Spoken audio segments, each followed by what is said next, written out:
তো আমরা প্রিন্ট কয়টা প্রিন্ট দেখলাম, টোটাল কয়টা প্রিন্ট শিখবো? 29টা। 29টা প্রিন্ট না, প্রিন্ট আছে এখানে 20টা, আর বাকি আছে যে 7টা। বাকি 7টার ভিতর কি আছে, যে অনলাইন ব্যবসাটা কি এবং কেন, এই বিষয়টা আমাদের জানতে হবে। কেন বর্তমানে অনলাইনের যুগ, আপনি বিজনেস করতে গেলে অবশ্যই অনলাইনে করতে হবে, অফলাইনে থাকতে পারে, পাশাপাশি অনলাইনে থাকতে হবে। কারণ আজ থেকে সামনের 6 মাস বা 1 বছর বা 2 বছর পর যে অনলাইনে থাকবে সেই মার্কেটে টিকে থাকবে।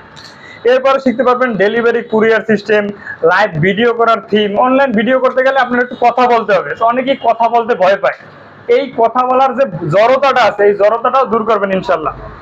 পাশাপাশি অল প্রোডাক্টের সোর্সিং, আপনারা এই যে 20 থেকে 22টা প্রিন্ট করবেন, এই প্রিন্টের প্রত্যেকটা প্রোডাক্টের সোর্সিং কোথা থেকে করবেন, এই সোর্সিং সম্পর্কে আমাদের এখান থেকে জানতে পারবেন। এরপরে কিভাবে ছোট আকারের একটা বিজনেস শুরু করা যায়, বা একটা গার্মেন্টস বিজনেস শুরু করা যায়। আপনি প্রিন্টিং দিয়ে শুরু করলেন, 6 মাস পরে, 1 বছর পরে আপনার একটা লং টাইম গোল আছে যে আমি এই বিজনেসটা করে কত বড় হব 5 বছর পরে। তো এখান থেকে অবশ্যই আপনার গার্মেন্টসে আসতে হবে, ছোট একটা কারখানা।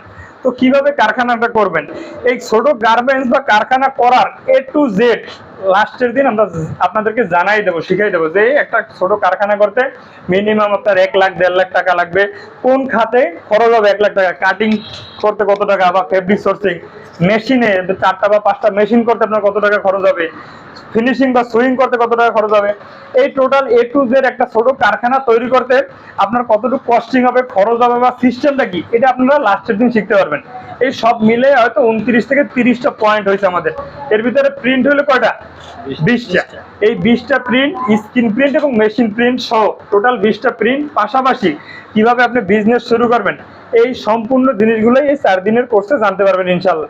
ঠিক আছে, ধন্যবাদ।